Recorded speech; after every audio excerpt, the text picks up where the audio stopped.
नित कमाए दिन जीते पंच विकार। तिन संतन को बंदना सिर चरणन पर थार। होवे सिर दुख समदीन सो कर सो तुद डिठे सचे पातशाह मर जन्म जन्म दे। तुद डिठे सचे पातशाह मर जन्म जन्म दे। सतनाम श्री वाहिगुरु साहिब जी दोहरा। बसहै जौनपुर के विखे जट्टू तपा महान। श्री गुरु हरगोविंद को आयो दर्शन ठान दोहरा।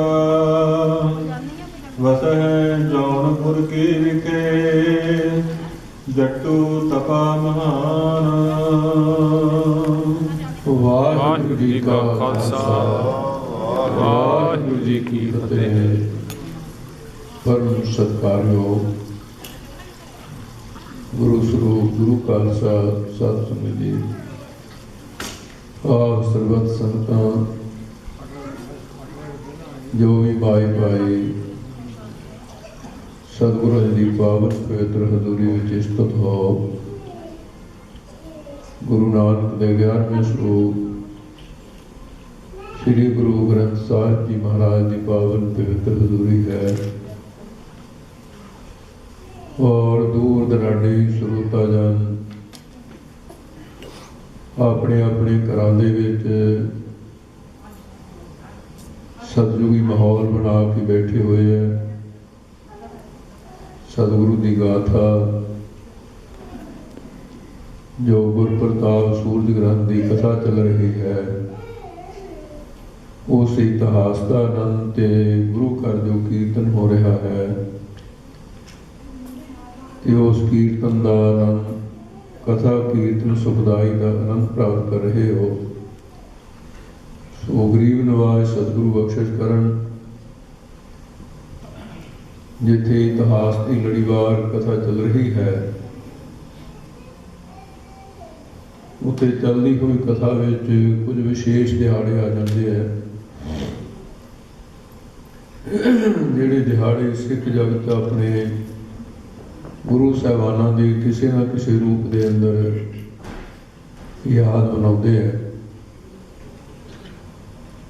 जिवें सतगुरु महाराज साहब जी के दसे पातशाहियों का कोई भी अवतार पुरब आ गया ਜਾਂ ਗੁਰਤਾ ਗੱਦੀ ਸਵਾਏਮਾਨ ਦਿਨ ਆ ਗਿਆ ਜਾਂ ਫਿਰ ਜੋਤੀ ਜੋਤ ਸਮਾਉਣ ਦੇ ਦਿਹਾੜੇ ਆ ਗਏ ਜਾਂ ਖਾਲਸੇ ਦਾ ਪ੍ਰਗਟ ਹੋਣ ਦਾ ਦਿਵਸ ਵਿਸਾਖੀ ਦਾ ਦਿਹਾੜਾ ਇਤਿਹਾਸ के विशेष करके ਜਿਹੜੇ ਦਿਹਾੜੇ ਹਨ ਗੁਰੂ ਗ੍ਰੰਥ ਸਾਹਿਬ ਜੀ ਦਾ ਪਹਿਲਾ ਪ੍ਰਕਾਸ਼ श्री गुरु ग्रंथ साहिब का गुरता गदी सुहायमान दिवस ये विशेष करके जोड़े गुरपुरब हैं उन्होंने साध संगत सिख जगत अपने अपने तरीकों के नाल अपनी अपनी पहुँच अनुसार सहज पाठ करके अखंड पाठ करके सुखनी के पाठ करके जपजी के पाठ करके मूल मंत्र गुरमंत्र किसी भी तरीके नाल लंगर चला के गुरु साहिबाना की याद मनाई जाती। सो जो श्रोमणी गुरुद्वारा प्रबंधक कमेटी ने गुरु अर्जन देव जी के अवतार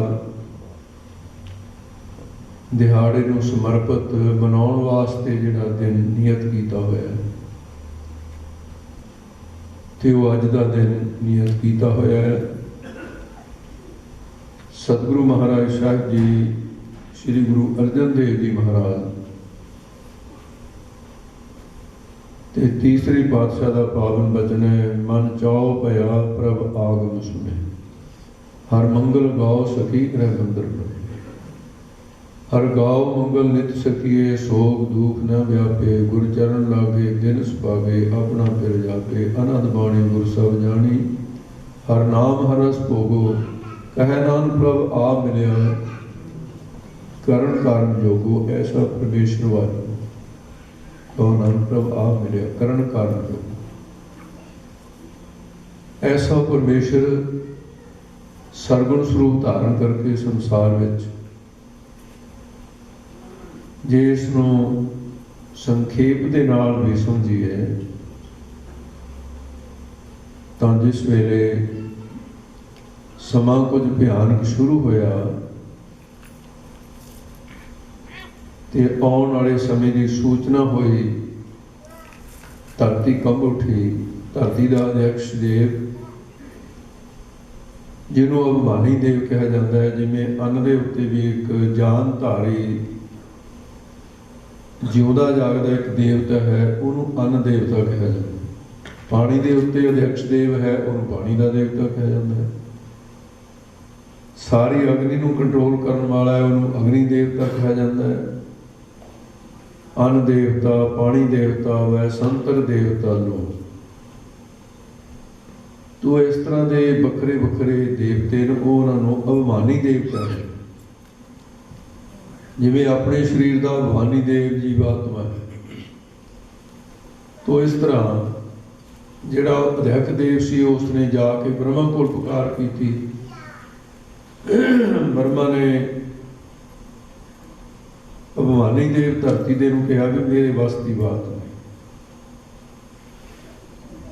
मेरा साथी है शिव जी। वो असी तीन वक्री वक्री जिम्मेदारी वाहिगुरू ने दसी हुई है, ਉਹਦੇ ਤੇ बराबर का जिम्मेवार है। आप उसकी राय लै लईए भी की करता है। ब्रह्मा जी शिव जी को गए, महादेव जी ने कहा भी देखो ये अपनी ड्यूटी होर है, आप हुक्म दे बधे हुए कार करते हैं भी अपने बड़े विष्णु जी। धरती के अभिमानी देव नूं लैके ब्रह्मा और शिव जी विष्णु भगवान के कोल विष्णुपुरी विच गए, आदर सत्कार किया।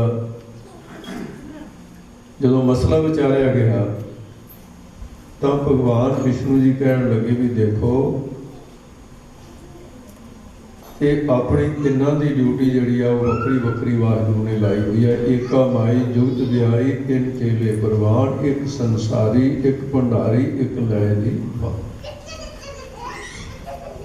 मेरी ड्यूटी रोजी देण दी है, मैं दे रहा।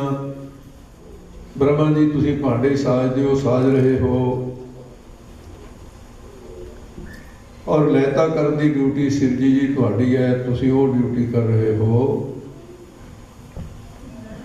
इस करके आपां जिस दे हुक्म विच हाँ वो आपां नूं वेख रहा है, आपां उहनूं नहीं वेख रहे। वो वेख्या उहनां नज़र ना आवे, वहता ये है तो आश्चर्यता ही, पर आपां उहदे हुक्म दे विच हाँ। इस करके ये मसला अपने करन दा नहीं है, ये सृष्टि के मालक का है। गुरमुख प्रकाश पोथी विच लिखा है कि शिव मस्ताना बोलिया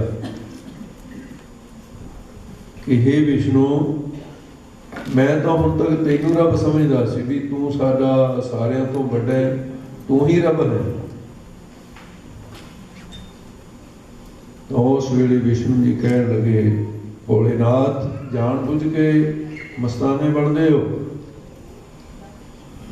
तुहानूं खुद इस गल का ज्ञान होना चाहिए।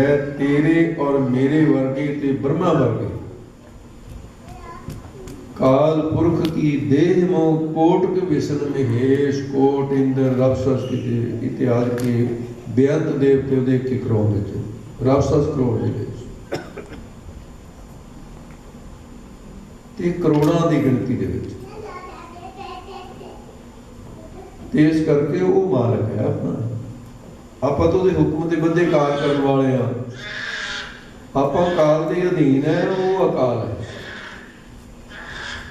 ये बेनती उन्होंने करना क्या जी। फिर ਉਹਨੂੰ ਕਿੱਥੇ ਮਿਲਿਆ ਜਾਏਗਾ? ਕਹਿੰਦੇ ਵੀ ਉਹ ਨਿਰਾਕਾਰ ਸਰਬ ਵਿਆਪੀ ਹੈ।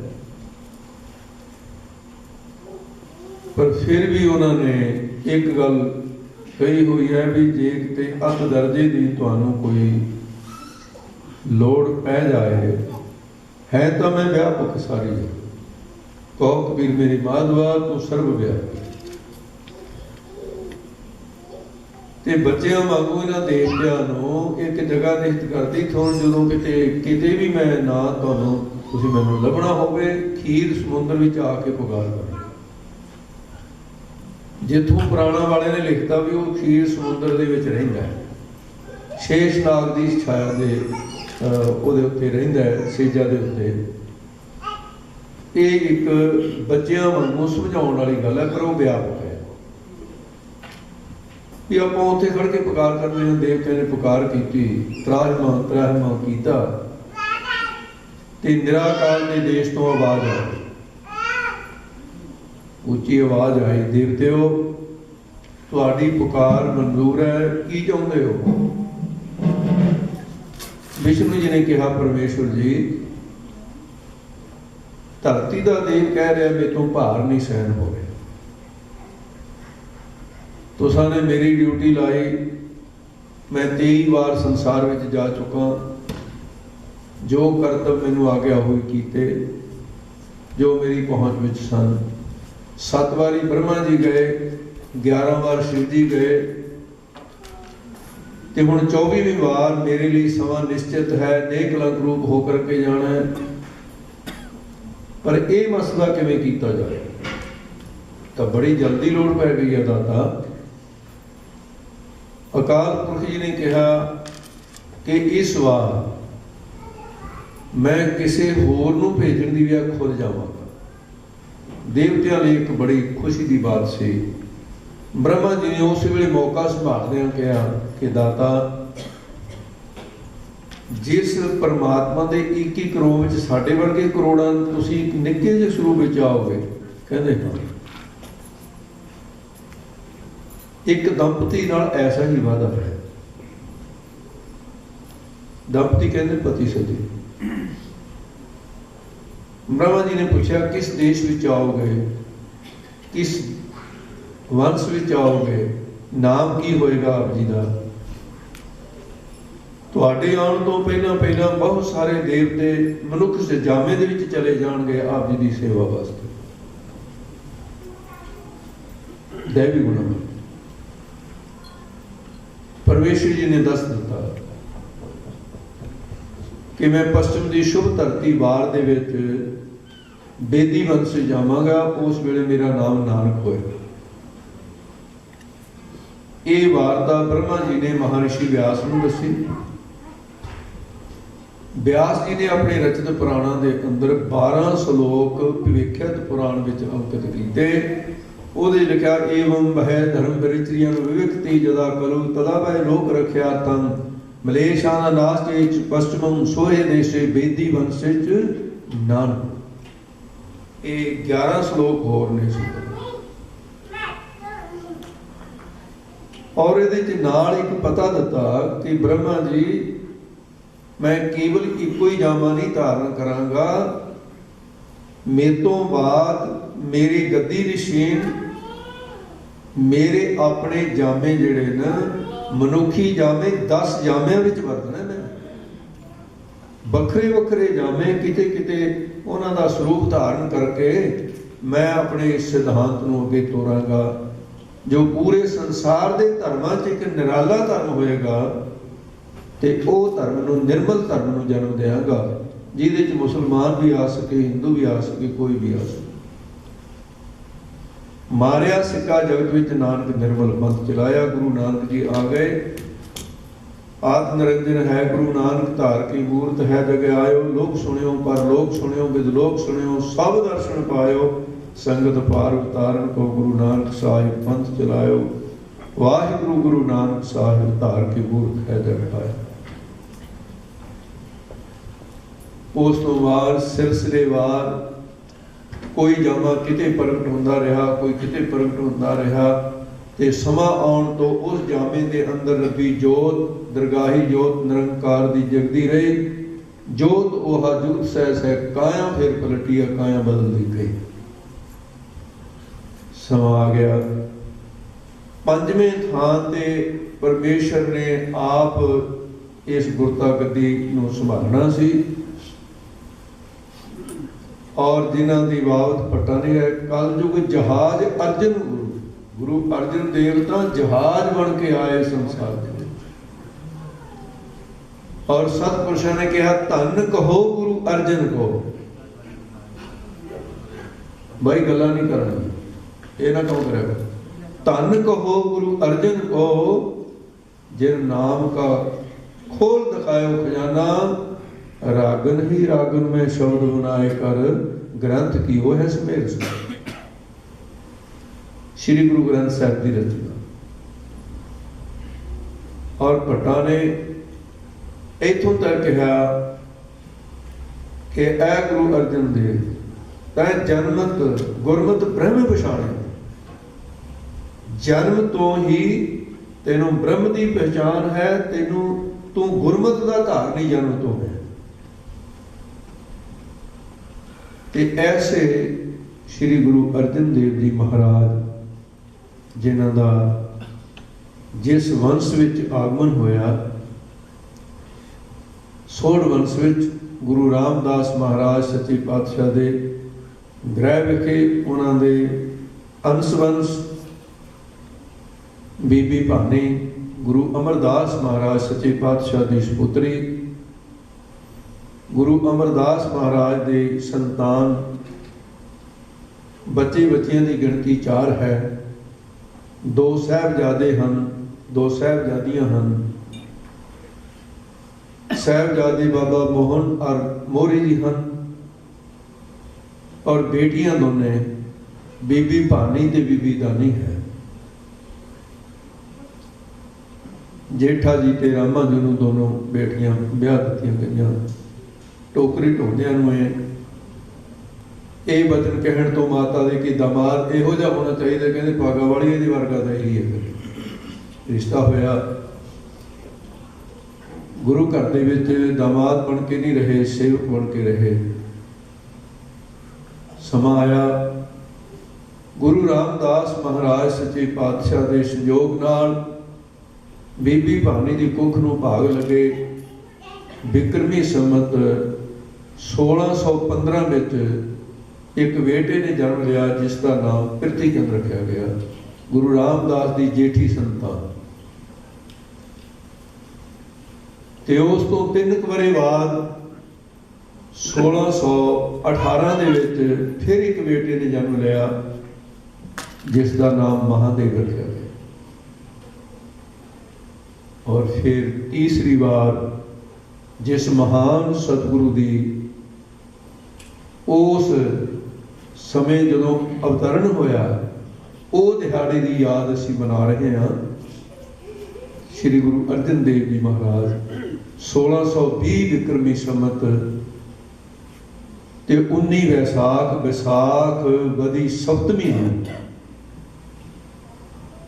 नानके घर गोइंदवाल साहब गुरता गद्दी ते श्री गुरु अमरदास जी विराजमान सन। नाना गुरु जी उस वेले माता बीबी भानी की कुख नूं भाग लाउण वाले श्री गुरु अर्जन देव जी महाराज का अवतरण होया।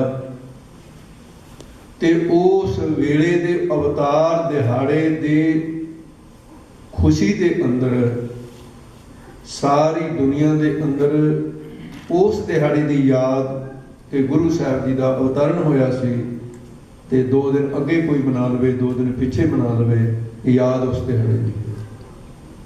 श्री गुरु अर्जन देव जी के आगमन दिहाड़े की, उन्हां दे आगमन पुरब की दूर दराडे बैठिया संगतां नूं भी ते इत्थे गुरु घर बैठिया संगतां नूं भाई लख लख बधाई होवे। अज लड़ीवार कथा तो पहले ये गल्लां जरूरी सन। श्री गुरु अमरदास महाराज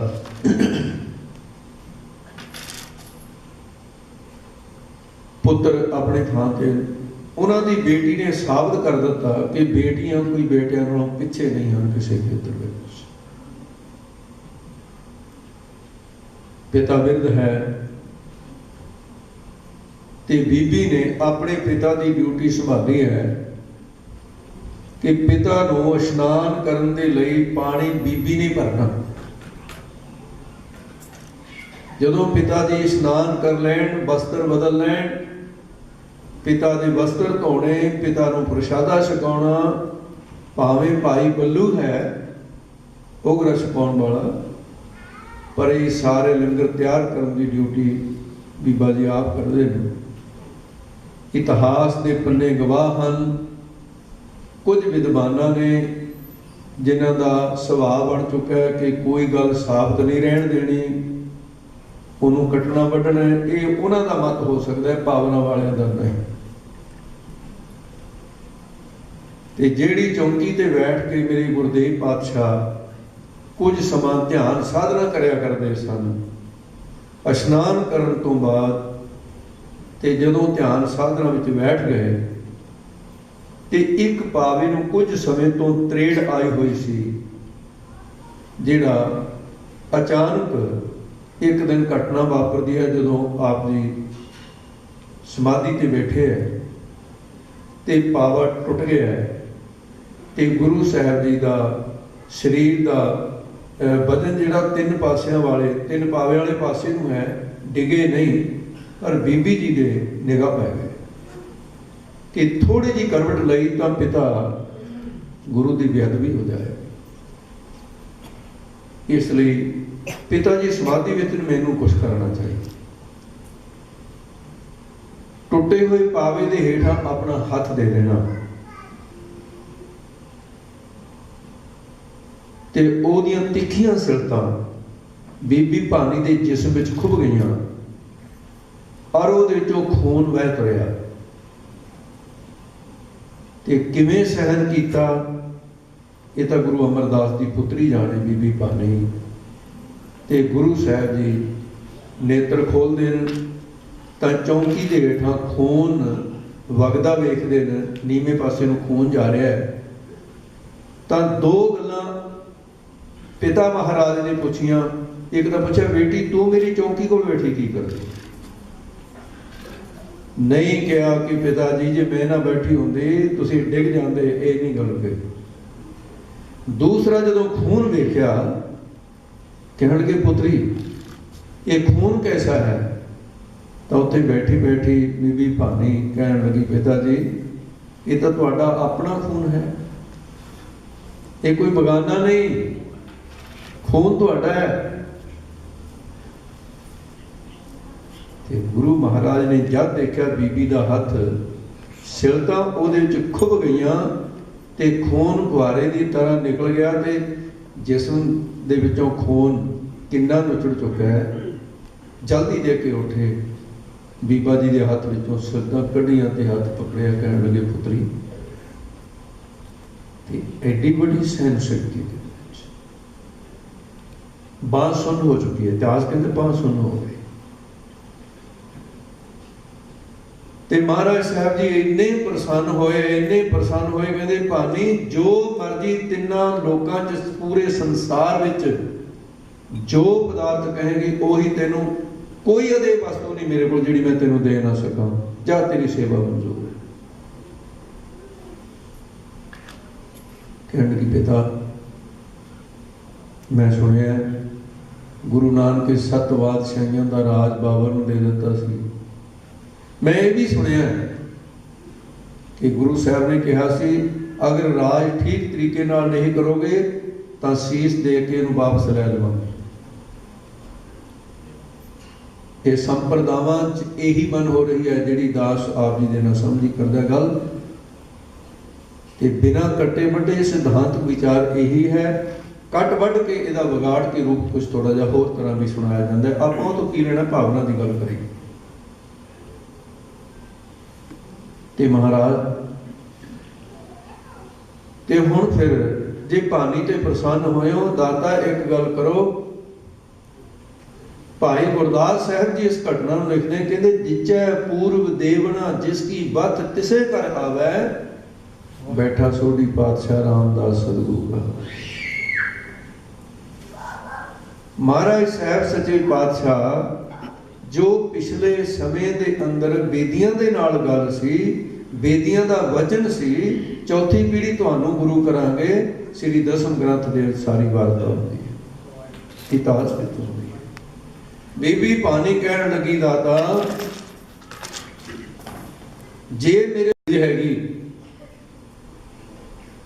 ਤਾਂ 7 ਪੀੜ੍ਹੀਆਂ ਸਿਰ ਦੇਣ ਦਾ ਮਾਦਾ, ਧੀਰਜ ਰੱਖਣ ਦਾ ਜੇ ਤੁਹਾਨੂੰ ਮੇਰੇ ਖੂਨ ਵਿੱਚ ਦਿਸਦਾ ਨਾ, ਹੋਰ ਕਿਸੇ ਨਾ ਜ਼ਰਿਆ, ਇਹ ਕਿਸੇ ਹੋਰ ਤੇ ਜਰਿਆ ਨਹੀਂ ਜਾਣਾ, ਫਿਰ ਜਾਣ ਨਾ ਦੇ ਸੋਢੀਓ। ਇਹ ਅਜਰ ਵਸਤੂ ਨੂੰ ਕਿਸੇ ਤੇ ਹੋਰ ਤੇ ਜਰ ਨਹੀਂ ਹੁੰਦਾ, ਮੇਰਾ ਖੂਨ ਜਰੇਗਾ, ਮੇਰੇ ਖੂਨ ਦੀਆਂ ਕੁਰਬਾਨੀਆਂ ਹੋਣਗੀਆਂ, ਮੇਰੇ ਖੂਨ ਤੋਂ ਬਿਨਾਂ ਇਹ ਕੁਰਬਾਨੀ, ਇਹ ਕਿਰਪਾ ਕਰੋ ਤੇ ਗੁਰਤਾ ਗੱਦੀ ਮੇਰੀ ਵੰਸ ਵਿੱਚ ਰਹੇ, ਮੈਂ ਦੇਵਾਂਗੀ ਕੁਰਬਾਨੀ, ਮੇਰਾ ਖੂਨ ਦੇਗਾ।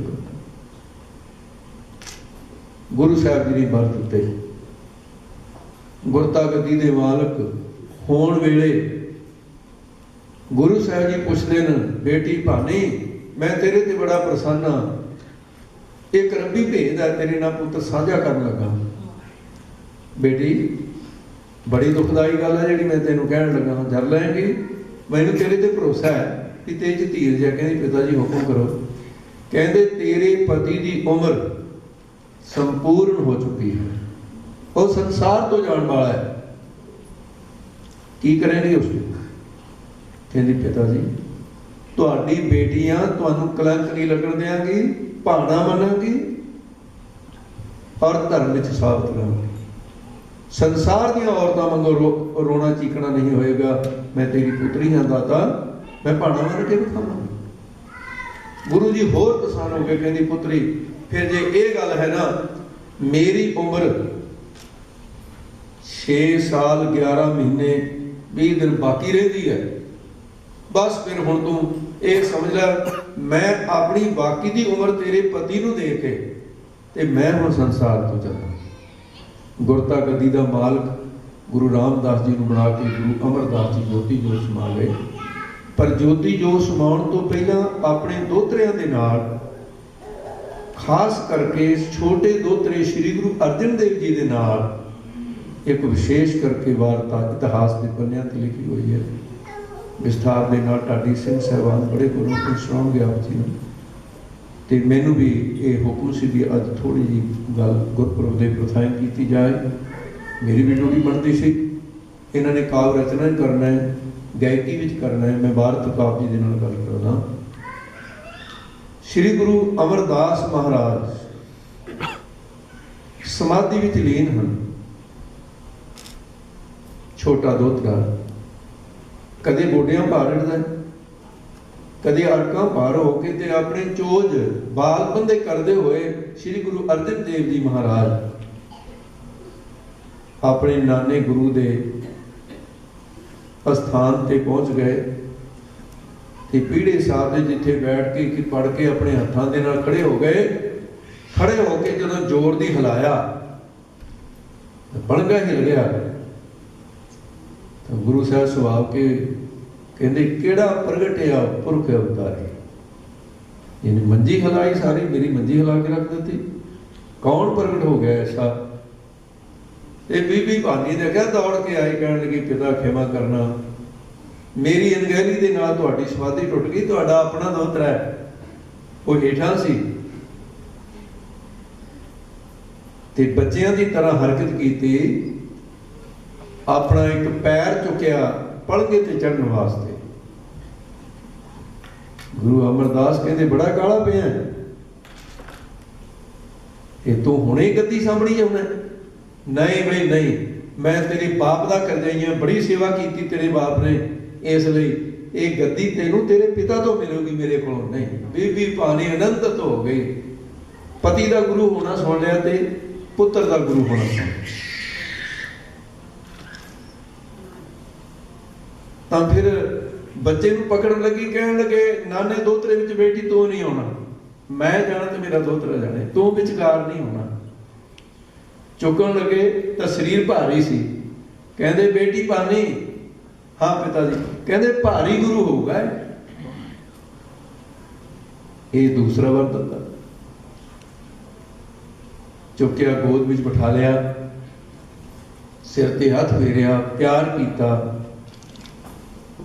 बीबी भानी कोल होके बहुत वैराग विच आके कहती पिता दो पुत्र ये भी तो तुहाडे दोहतरे ना, कदे पृथ्वी चंद नाल कदे महादेव नाल ऐसा लाड नहीं लड़ाया। कहते पुत्री ਇਹਦੇ ਵਿੱਚ मैं वेख रहा समा दसेगा समा, धरती तो डोल जा तेरा पुत्र अर्जन देव नहीं डोलन वाला।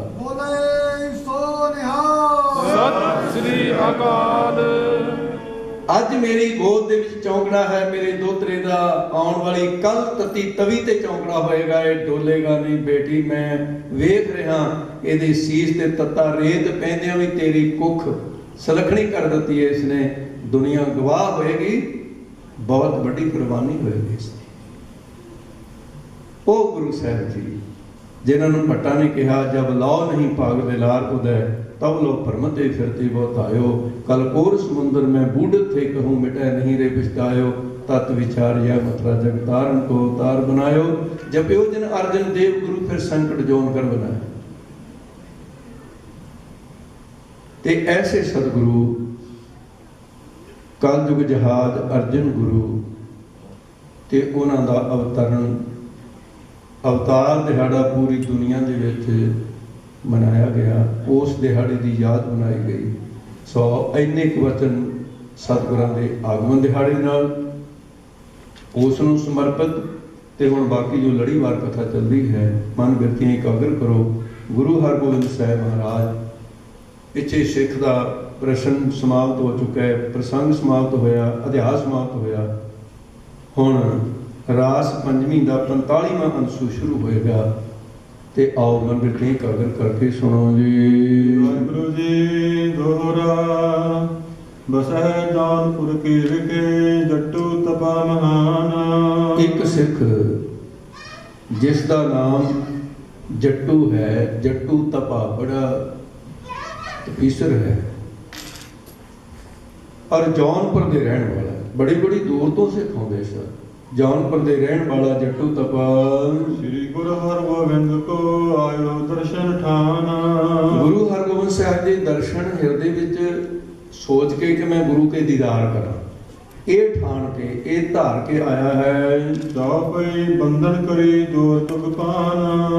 बंधन करी नमस्कार की पान नाम है हत्थां च। संस्कृत दे विच पान कहंदे ने, आपां हत्थ कहने हैं, बोली दा फर्क है। युग नाम दो दा, दोने हाथ जोड़ के मत्था टेकण दी प्रथा है।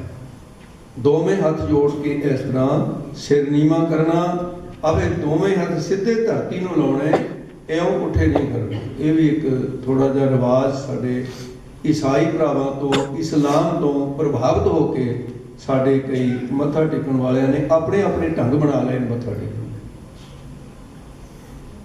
ते। कईयां ने गुरु साहब के सामने कई चंगे चंगे सियाणे देखे है, जिवें न्याणे खिजाउण वास्ते एक दूजे नूं ठोसा दिखा दिंदे ना, ऐ अंगूठा खड़ा करना ते मत्था नहीं लाउणा धरती नूं, किते पग ना मैली हो जाए ते फिर वो गूठे नूं मत्था ला लेना भी गूठे नूं लाउणा सी घर बैठे ला लैंदा। मत्था जे गूठे नूं ही टेकना है उत्थे ला लैंदा। धर पर धर कर मात लिखा जाए, धरती के उत्ते मत्था रख के मत्था टेकना। ये नमस्कार है, कोई खेड थोड़ी है भी अपनी मर्जी का कोई हाथ ऐ कर लेंगे। एक बीबी मत्था टेकन की झोली का ऐड के खड़ जा करे, बड़ी देर तक झोली ऐ खड़ी रखा करे। दसो भी एक अंदर की झोली है जिहड़ी अड्डनी है, ये बाहर की झोली दे विच पतासियां की मुट्ठी तो पाउण ते रहे भी तू आई है। कम से कम थोड़ा जी मर्यादा बल भी ध्यान रखा करो। हिरदे दे पात्र नूं फैलाओ, हिरदे की झोली नूं फैलाओ। ये ज्ञान ये बख्शिश सीधी हिरदे विच जाए, बस्तर चाउण वाली वस्तु नहीं है। इस करके जदों फतेह बुलाउणी है, फतेह अधूरी नहीं बुलाउणी, उहदे च बहुत ढिल आ रही है। ਤੇ ਪੁਰਾਤਨ ਗੁਰਸਿੱਖਾਂ 'ਚ ਬਿਲਕੁਲ ਵੀ ਨਹੀਂ ਸੀ। ਤੇ ਹੁਣ ਫਤਿਹ ਕਹਿੰਦੇ ਵਾਹਿਗੁਰੂ ਜੀ ਕਾ ਖਾਲਸਾ ਫਤਿਹ ਜੀ, ਅੱਧੀ ਫਤਿਹ। ਇੰਨਾ ਫਤਿਹ ਦੇ ਵਿੱਚ ਕਾਹਲ ਕਿਉਂ ਹੋਣਾ? ਜਦੋਂ ਕਹਿਣਾ ਕਹੋ ਵਾਹਿਗੁਰੂ ਜੀ ਕਾ ਖਾਲਸਾ ਵਾਹਿਗੁਰੂ ਜੀ ਕੀ ਫਤਿਹ, 2 ਵਾਰੀ ਵਾਹਿਗੁਰੂ ਦਾ ਨਾਮ ਲੈਣਾ ਹੈ, ਰਸਨਾ ਤੋਂ 2 ਵਾਰੀ ਕੰਨਾਂ ਨਾਲ ਸੁਣਨਾ। ਸੋ ਇਉਂ ਆ ਕੇ ਨਮਸਕਾਰ ਕੀਤੀ ਹੱਥ ਜੋੜ ਕੇ, ਬੈਠ ਕਰੀ ਅਰਦਾਸ ਬਖਾਨਾ। ਬੈਠ ਕੇ ਅਰਦਾਸ ਰਸਨਾ ਤੋਂ ਉਚਾਰਨ ਕੀਤੀ। ਗੁਰਦੇਵ ਪਾਤਸ਼ਾਹ ਜੀ ਸੁਣਿਓ ਸੁਜਾਸ ਰਾਵਰ ਤੋਂ ਭਾਰੀ। ਗਰੀਬ ਨਵਾਜ, ਮੈਂ ਆਪ ਜੀ ਦਾ ਭਾਰੀ ਜਸ ਸੁਣਿਆ, ਆਪ ਜੀ ਦੀ ਮਹਿਮਾ ਸੁਣੀ। ਤੁਹਾਡੀ ਇਸ ਮਹਿਮਾ ਸੁਣ ਕੇ ਮੇਰਾ ਮਨ ਖਿੱਚਿਆ ਗਿਆ। ਅੱਜ ਦੀਦਾਰ ਕਰਨ ਆਇਆ ਹਾਂ। ਲੱਖੋਂ ਮਾਨੁਕ ਕਮੰਤ ਬਿਦਾਰੀ। ਤੁਸੀਂ ਲੱਖਾਂ ਬੰਦਿਆਂ ਦੀ ਖੋਟੀ ਮੱਤ ਦੂਰ ਕਰ ਦਿੱਤੀ ਹੈ। ਪਰੋ ਸ਼ਰਨ ਮੈਂ ਕਿਰਪਾ ਨਿਦਾਨਾ। ਹੇ ਕਿਰਪਾ ਦੇ ਖਜ਼ਾਨੇ ਸਤਿਗੁਰੂ, ਮੈਂ ਤੁਹਾਡੀ ਸ਼ਰਨ ਵਿੱਚ ਆ ਗਿਆ। ਜਿੱਥੇ ਲੱਖਾਂ ਤੇ ਕਿਰਪਾ ਕੀਤੀ ਹੈ, ਮੇਰੇ ਤੇ ਵੀ ਕਿਰਪਾ ਕਰੋ ਦਾਸ ਜਾਣ ਕੇ। ਜਿਉ ਉਪਦੇਸ਼ ਹੋਏ ਕਲਿਆਣ। ਉਪਦੇਸ਼ ਦਿਓ ਜਿਸ ਕਰਕੇ ਮੇਰੀ ਕਲਿਆਣ ਹੋ ਜਾਏ, ਮੁਕਤ ਹੋ ਜਾਵਾਂ ਮੈਂ। ਸੁਣ ਕਰ ਸ੍ਰੀ ਸਤਿਗੁਰੂ ਉਚਾਰਾ। ਸੁਣ ਕਰਕੇ ਗੁਰੂ ਹਰਗੋਬਿੰਦ ਸਾਹਿਬ ਜੀ ਨੇ ਅੱਗੇ ਵਚਨ ਉਚਾਰਨ ਕੀਤਾ, ਉਪਦੇਸ਼ ਦੇਣ ਲੱਗੇ। ਕਰੋ ਸ਼ਾਂਤ ਕੀ ਤਪ ਨਿਰਧਾਰਾ। ਮਹਾਰਾਜ ਕਹਿੰਦੇ ਗੁਰਸਿੱਖਾ ਫਿਰ ਸ਼ਾਂਤ ਕੀ ਤਪ ਕਰ। ਤਪ ਦੇ 3 ਰੂਪ ਹਨ। ਇਹ ਰਾਜਸੀ, ਤਾਮਸੀ, ਸਾਂਤਕੀ 3 ਪ੍ਰਕਾਰ ਦਾ ਤਪ ਹੈ। ਤਾਮਸੀ ਤਪ ਹੈ ਧੂਣੀਆਂ ਤਾਪਣੀਆਂ, ਜਲ ਤਾਰੇ ਕਰਨੇ, ਪੁੱਠਾ ਲਟਕਣਾ, ਬਾਹਾਂ ਤਾਹਾਂ ਨੂੰ ਖੜੀਆਂ ਕਰ ਲੈਣੀਆਂ, ਭੁੱਖੇ ਰਹਿਣਾ ਤੇ ਸਰੀਰ ਨੂੰ ਕਸ਼ਟ ਦੇਣਾ। ਜਿਹੜਾ ਸਰੀਰ ਨੂੰ ਕਸ਼ਟ ਦੇ ਕੇ ਹੈ ਤਾਂ ਤਪ, ਇਹਦੇ 'ਚ ਤਾਂ ਕੋਈ ਬਾਤ ਨਹੀਂ ਵੀ ਇਹਨੂੰ ਵੀ ਤਪ ਨਾ ਕਿਹਾ ਜਾਏ, ਹੈ ਤਾਂ ਤਪ। ਪਰ ਇਸ ਤਪ ਦਾ ਫਲ ਵੀ ਤਾਮਸੀ ਹੀ ਹੈ। ਤਪੀਸਰ ਦੇ ਕੋਲ ਸ਼ਕਤੀਆਂ ਤਾਂ ਆ ਸਕਦੀਆਂ ਨੇ ਇਸ ਤਪ ਦੇ ਨਾਲ ਵੀ, ਸਾਧਨਾ ਤਾਂ ਸਾਧਨਾ ਹੈ।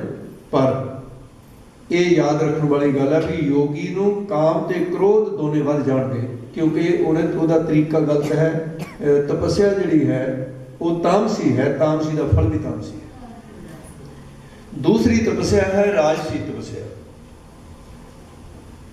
ਰਾਜਸੀ ਤਪੱਸਿਆ ਜਿਹਦੇ ਵਿੱਚ ਇੰਦਰੀਆਂ ਨੂੰ ਕਾਬੂ ਰੱਖਣਾ, ਸਰੀਰ ਨੂੰ ਕਸ਼ਟ ਨਹੀਂ ਦੇਣਾ, ਇੰਦਰੀਆਂ ਨੂੰ ਕਾਬੂ ਰੱਖਣਾ, ਇਹ ਰਜੋਗੁਣ ਤਪ ਹੈ। ਗੁਰੂ ਦੀ ਆਗਿਆ ਹੈ ਕਰਨ ਦੀ। ਪਰ ਗੁਰਬਾਣੀ ਦੇ ਵਿੱਚ ਇਹ ਸਾਰੇ ਆਪ ਜੀ ਨੂੰ ਪ੍ਰਮਾਣ ਮਿਲਣਗੇ। ਪਰ ਤੇਰਾ ਰੂਪ ਨਾ ਪੇਖੇ ਨੇਤਰੋ ਤੁਧ ਨੇਤਰਾਂ ਨੂੰ ਮੋੜਨਾ, ਕੰਨਾਂ ਨੂੰ ਨਿੰਦਿਆ ਤੋਂ ਮੋੜਨਾ, ਜੀਭ ਨੂੰ ਝੂਠ ਬੋਲਣ ਤੋਂ ਮੋੜਨਾ। ਮਨ ਦੀ ਤਾਕਤ ਇਹਨਾਂ ਇੰਦਰੀਆਂ ਨੂੰ ਰੋਕਣ 'ਚ ਇਹ ਜਾਣਗੇ ਹਰਿਆ ਡੰਗਰ ਦੀ ਤਰ੍ਹਾਂ, ਇਹਨਾਂ ਨੂੰ ਹੋਰ ਮੋੜ ਕੇ ਲੈ ਕੇ ਆਉਣਾ, ਫਿਰ ਜਾਣਗੇ ਫਿਰ ਮੋੜਨਾ। ਇਹਦੇ 'ਚ ਜਿਹੜੀ ਤਾਕਤ ਲੱਗ ਰਹੀ ਹੈ ਇਹ ਇੱਕ ਤਪੱਸਿਆ ਹੈ। ਇਹਨੂੰ ਰਜੋਗੁਣ ਤਪੱਸਿਆ ਕਹਿੰਦੇ ਨੇ। ਇਹਦਾ ਲਾਭ ਹੈ। ਇਸ ਤੋਂ ਵੀ ਵੱਡੀ ਤਪੱਸਿਆ ਜਿਹੜੀ ਗੁਰੂ ਹਰਗੋਬਿੰਦ ਸਾਹਿਬ ਹੈ ਸ਼ਾਂਤ ਕੀ। ਸ਼ਾਂਤ ਕੀ ਤਪੱਸਿਆ ਵਿੱਚ ਐਸਾ ਸਜਾਇਆ ਗਿਆ ਹੈ ਕਿ ਬਈ ਇਹ ਸਰੀਰ ਦਾ ਰਥ ਹੈ, ਇਹਦੇ ਰਥ ਦੇ 10 ਘੋੜੇ ਜੋੜੇ ਨੇ, 10 ਇੰਦਰੇ, ਕਰਮ ਇੰਦਰੇ ਤੇ ਗਿਆਨ ਇੰਦਰੇ, ਤੇ ਘੋੜੇ ਜਿਹੜੇ ਨੇ ਉਹਨਾਂ ਦੀ ਲਗਾਮ ਤਾਂ ਚਾਲਕ ਦੇ ਹੱਥ ਵਿੱਚ ਹੈ। ਮਨ ਹੈ ਜਿਹੜਾ, ਇਹ 10 ਘੋੜਿਆਂ ਨੂੰ ਤਾਂ ਚਲਾਉਣਾ ਉਸਨੇ ਹੈ, ਰਥ ਨੂੰ ਉਹਨੇ ਚਲਾਉਣਾ ਹੈ। ਰਥ ਚੱਲੇਗਾ ਤਾਂ ਘੋੜੇ ਚੱਲਣਗੇ, ਰਥ ਖਿੱਚਿਆ ਜਾਏਗਾ। ਇੰਦਰੇ ਜਿਹੜੇ ਨੇ ਉਹ ਸਰੀਰ ਨੂੰ ਚਲਾ ਰਹੇ ਨੇ ਤੇ ਇੰਦਰੀਆਂ ਨੂੰ ਮਨ ਚਲਾ ਰਿਹਾ। ਜਦੋਂ ਮਨ ਕਿਤੇ ਚਲਾਇਮਾਨ ਹੁੰਦਾ ਹੈ ਉਦੋਂ ਮਨ ਨੂੰ ਰੋਕ ਲੈਣਾ। ਮਨ ਜਾਂਦਾ ਫਿਰ ਮੋੜ ਕੇ ਲੈ ਕੇ ਆਉਣਾ, ਫਿਰ ਜਾਂਦਾ ਫਿਰ ਮੋੜਨਾ। ਹੋਰ ਅਭਿਆਸ ਕੀ ਹੈ? ਬਾਰ-ਬਾਰ ਵਾਹਿਗੁਰੂ ਵਾਹਿਗੁਰੂ ਦਾ ਚਿੰਤਨ ਮਨ ਤੋਂ ਕਰਾਉਣਾ, ਮਾਨਸਿਕ ਜਾਪ ਕਰਨਾ, ਤੇ ਇਹਨੂੰ ਸਤੋ ਗੁਣ ਤਪੱਸਿਆ ਕਹਿੰਦੇ ਨੇ। ਸ਼ਾਂਤ ਕੀ ਤਪੱਸਿਆ ਗੁਰੂ ਸਾਹਿਬ ਜੀ ਇਹ ਤਪੱਸਿਆ ਕਰਨ ਦੀ ਆਗਿਆ ਦੇ। ਆਪਣੇ ਸਿੱਖ ਨੂੰ, ਜੌਨਪੁਰ ਦੇ ਰਹਿਣ ਵਾਲੇ ਜੱਟੂ ਤਪੇ ਨੂੰ ਕਹਿੰਦੇ ਤਪੱਸਿਆ ਕਰਨੀ ਹੈ ਤਾਂ ਸਿੱਖ ਕੇ ਜਾ। ਆ ਤਪੱਸਿਆ ਗੁਰੂ ਕਰਦੇ ਹੁੰਦੇ। ਤੋ ਇਸ ਪ੍ਰਕਾਰ ਦੱਸਦੇ ਹਨ ਜੀ, ਰਾਮ ਨਾਮ ਨਿਤ ਨਾਮ ਉਚਰੀਏ। ਵਾਹਿਗੁਰੂ ਪਰਮੇਸ਼ਰ ਰਵੇ ਹੋਏ ਦਾ ਨਾਮ ਉਚਾਰਨ ਕਰੀਏ। ਇੰਦਰਾ ਰੋਕ ਨਾਮ ਮਨ ਧਰੀਏ। ਇੰਦਰੀਆਂ ਨੂੰ ਰੋਕਣਾ ਜੋ ਰਜੋਗੁਣ ਤਪੱਸਿਆ ਵਿੱਚ ਅੰਤਰਭੂਤ ਆ ਗਈ, ਤੇ ਫਿਰ ਸਿਮਰਨ ਕਰਨਾ। ਬਹੁਰ ਤਪੇ ਬੂਝਣ ਗੁਰ ਕੀਨੇ। ਫਿਰ ਜੱਟੂ ਤਪੇ ਨੇ ਪੁੱਛਿਆ, ਹੈ ਗਰੀਬ ਨਵਾਜ, ਏਤਕ ਕਹਤੇ ਸਮਤ ਪਰਬੀਨੇ। ਕਈ ਮਹਾਰਾਜ ਸ੍ਰੇਸ਼ਟ ਅਕਲ ਵਾਲੇ ਬੁੱਧੀਵਾਨ ਇਉਂ ਕਹਿੰਦੇ ਵੀ ਸੁਣੇ ਗਏ ਹਨ, ਬਿਨਾ ਗਿਆਨ ਤੇ ਗਤ ਕਬ ਨਾਹੀ। ਮਹਾਰਾਜ ਸੁਣਿਆ ਵੀ ਸ਼ਾਸਤਰਾਂ 'ਚ ਐਸਾ ਲਿਖਿਆ ਵੀ ਗਿਆਨ ਤੋਂ ਬਿਨਾਂ ਮੁਕਤੀ ਨਹੀਂ ਹੁੰਦੀ, ਤੇ ਆਪ ਜੀ ਗਿਆਨ ਦੀ ਬਜਾਏ ਸਿਮਰਨ ਦੱਸ ਰਹੇ ਹੋ। ਇਹ ਮੈਂ ਗੱਲ ਸਮਝਣੀ ਚਾਹੁੰਦਾ। ਪੈਂਗਲ ਉਪਨਿਸ਼ਦ ਦੇ ਅੰਦਰ ਇੱਕ ਸੂਤਰ ਆਉਂਦਾ ਹੈ, ਔਰ ਉਹਦੇ 'ਚ ਇਹ ਬਾਤ ਜਿਹੜੀ ਇੱਥੇ ਜੱਟੂ ਤਵੇ ਨੇ ਪੁੱਛੀ, ਉਹਦੇ ਸਪਸ਼ਟ ਕੀਤੀ ਗਈ ਹੈ ਕਿ ਰਿਤੇ ਗਿਆਨਾਤ ਨ ਮੁਕਤੀ ਨ ਅਨਿਆ ਪੰਥ ਵਿਦਿਆ ਤੇ ਨੇ, ਕਿ ਕੋਈ ਸਾਧਨ ਕਰ ਲੈ ਮੁਕਤੀ ਗਿਆਨ ਤੇ ਹੋ। ਇਸ ਕਰਕੇ ਜੋ ਪ੍ਰਸ਼ਨ ਕੀਤਾ ਹੈ ਇਹ ਪੂਰਾ ਉਹ ਵਿਦਵਾਨ ਸੱਜਣ ਹੈ ਪ੍ਰਸ਼ਨ ਕਰਨ ਵਾਲਾ। ਉਹਨੇ ਕਿਹਾ ਵੇਦਾਂ 'ਚ ਐਸਾ ਲਿਖਿਆ ਮਹਾਰਾਜ, ਇਹ ਮੁਕਤੀ ਤਾਂ ਗਿਆਨ ਤੋਂ ਮਿਲਦੀ ਹੈ, ਆਪ ਦੀ ਭਗਤੀ ਮਾਰਗ ਦੱਸ ਰਹੇ ਹੋ। ਇਹਦਾ ਉੱਤਰ ਦੇਣਗੇ ਗਰੀਬ ਨਵਾਜ, ਵੇਦ ਪ੍ਰਮਾਣ ਦੇ ਇਸ ਮਾਹੀ। ਇਹਦੇ 'ਚ ਮਹਾਰਾਜ ਵੇਦਾਂ ਦਾ ਪ੍ਰਮਾਣ ਦਿੰਦੇ ਆ ਵੀ ਆਹ ਦੇਖੋ ਵੇਦ ਕਹਿੰਦਾ ਵੀ ਮੁਕਤੀ ਤਾਂ ਮਿਲੇਗੀ ਗਿਆਨ ਤੋਂ। ਸੁਣ ਗੁਰ ਭਨਿਓ ਲਾਖੋ ਇਸ ਰੀਤ। ਗੁਰੂ ਸਾਹਿਬ ਜੀ ਕਹਿੰਦੇ ਨੇ ਲੱਖਾਂ ਹੀ ਇਸ ਰੀਤ ਦੇ ਨਾਲ, ਜੇਕਤ ਤੇ ਅਵਲਾਖੀ ਚੀਤ।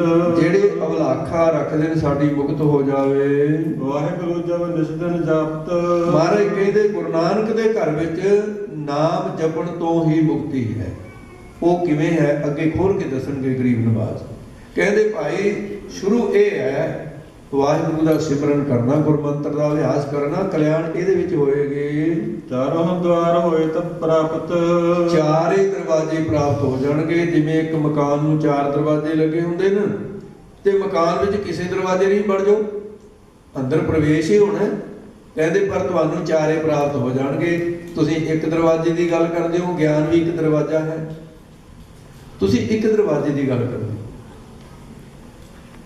ਗਿਆਨ ਵੀ ਇੱਕ ਦਰਵਾਜ਼ਾ ਹੈ, ਬੈਰਾਗ ਵੀ ਇੱਕ ਦਰਵਾਜ਼ਾ ਹੈ, ਜੋਗ ਵੀ ਇੱਕ ਦਰਵਾਜ਼ਾ ਹੈ, ਤੇ ਭਗਤੀ ਵੀ ਇੱਕ ਦਰਵਾਜ਼ਾ ਹੈ। ਇਸ ਕਰਕੇ ਇਹ ਚਾਰੇ ਦਰਵਾਜ਼ੇ ਪ੍ਰਾਪਤ ਹੋ ਜਾਣਗੇ ਜੇ ਵਾਹਿਗੁਰੂ ਦਾ ਸਿਮਰਨ ਕਰੋਗੇ। ਜਿਨ ਦਰ ਅੰਦਰ ਹੋਏ ਪ੍ਰਵਸ਼ਾਵੇ। ਤੇ ਦਰ ਦੇ ਵਿੱਚ ਦੀ ਪ੍ਰਵੇਸ਼ ਹੋ ਕੇ ਅੰਦਰ ਜਾ ਸਕਦੇ ਹੋ। ਮਿਲਹਿ ਜਾ ਕਰ ਪਦ ਕੋ ਪਾਏ। ਉਹ ਪਰਮ ਪਦ ਨੂੰ ਪ੍ਰਾਪਤ ਹੋ ਸਕਦੇ ਹੋ। ਜਿਮ ਹਰਮੰਦਰ ਕੇ ਦਰ ਚਾਰ। ਮਾਰੇ ਕਹਿੰਦੇ ਵੇਖ ਗੁਰ ਸਿੱਖਾ, ਹਰਮੰਦਰ ਸਾਹਿਬ ਨਾ ਸਾਡੇ ਪੂਰਵਜਾਂ ਦਾ ਬਣਾਇਆ ਹੋਇਆ, ਇਹਦੇ ਤਾਂ 4 ਦਰਵਾਜ਼ੇ ਨੇ, ਤੇ ਜਿਹੜੇ ਦਰਵਾਜ਼ੇ ਦੀ ਮਰਜ਼ੀ ਅੰਦਰ ਚਲੇ ਹਰਮੰਦਰ ਸਾਹਿਬ ਮੱਥਾ ਟੇਕ ਜਾ ਸਕਦੇ ਨੇ।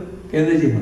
ਕਹਿੰਦੇ ਇਸੇ ਤਰ੍ਹਾਂ ਦੂਸਰਾ ਗ੍ਰੰਥਾਂ 'ਚ ਛੋਟੇ ਧਰਮ ਸ਼ਾਸਤਰਾਂ ਵਿੱਚ ਐਸਾ ਵੀ ਲਿਖਿਆ, ਮੁਕਤ ਦੁਆਰ ਪਾਲਕ ਚਤਰ ਸਮ ਸੰਤੋਖ ਵਿਚਾਰ, ਚੌਥੇ ਸਤਸੰਗਤ ਮਹਾਪੂਜ ਨਿਰਤਾਰ। ਚੌਥੇ ਸਤਸੰਗਤ ਦੀ ਮਹਾਪੂਜ ਨਿਰਤਾਰ। ਉਹਦੇ 'ਚ ਇਹ ਦਰਵਾਜ਼ੇ ਵੀ ਮੰਨੇ ਨੇ ਮੁਕਤੀ ਦੇ। ਮੁਕਤ ਦੁਆਰ ਪਾਲਕ ਚਾਰ, ਉੱਥੇ ਦੁਆਰ ਪਾਲਕ ਕਿਹਾ ਬਾਤ ਉਹੀ ਹੈ, ਥੋੜੇ ਅੱਖਰਾਂ ਦਾ ਸਿਧਾਂਤਾਂ ਦਾ ਫਰਕ ਹੁੰਦਾ ਹੈ। ਜਿਸ ਦਰ ਬਰਹਿ ਸੋ ਤਿਸੈ ਉਦਾਰ। ਜਿਹੜੇ ਮਰਜ਼ੀ ਦਰ ਤੇ ਚਲਾ ਜਾ ਅੰਦਰ ਪਹੁੰਚ ਸਕਦਾ ਹੈ। ਜੋਗ ਬੈਰਾਗ ਭਗਤ ਅਰ ਗਿਆਨ।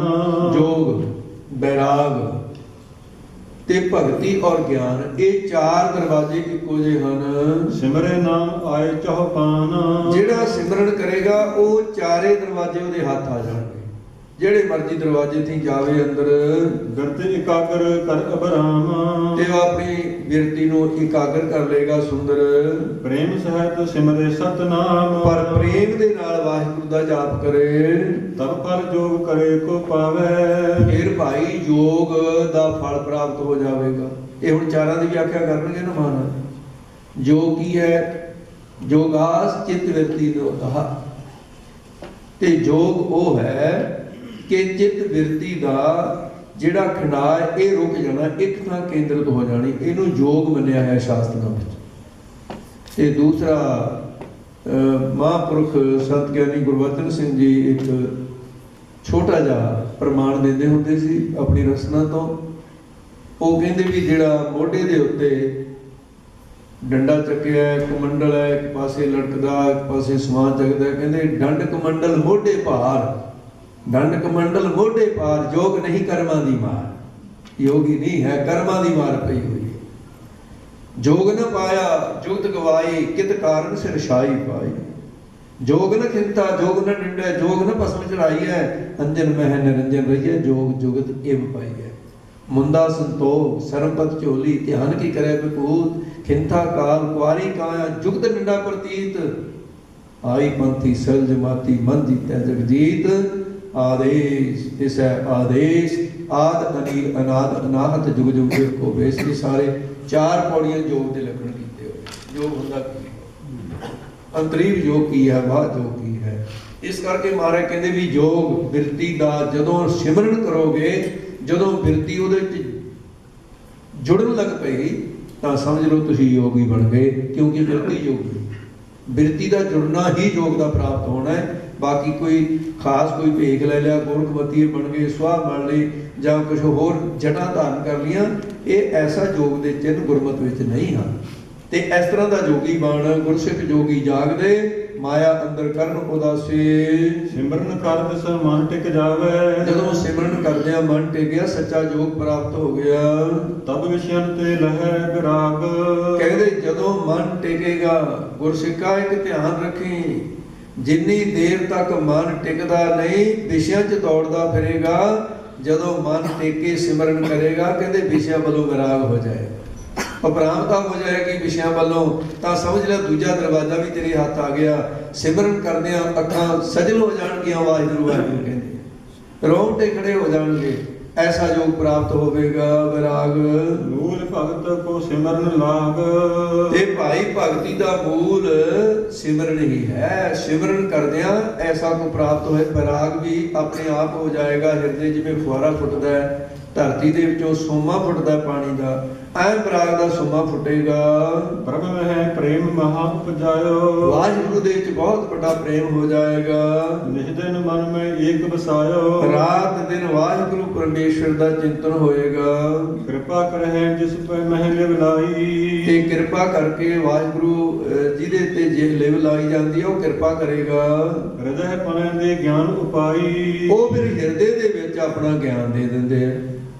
ਕਹਿੰਦੇ ਹੁਣ 10 ਸਿਮਰਨ ਦੇ ਅਧੀਨ ਤਾਂ 4 ਦਰਵਾਜ਼ੇ ਹੋ ਗਏ, ਤੇ ਇਸ ਕਰਕੇ ਤੂੰ ਕਿਸੇ ਮਤ ਦੀ ਰੀਸ ਨਹੀਂ ਕਰਨੀ, ਵੀ ਸਿੱਧਾ ਹੀ ਗਿਆਨ ਨੂੰ ਹੱਥ ਪਾਉਣਾ।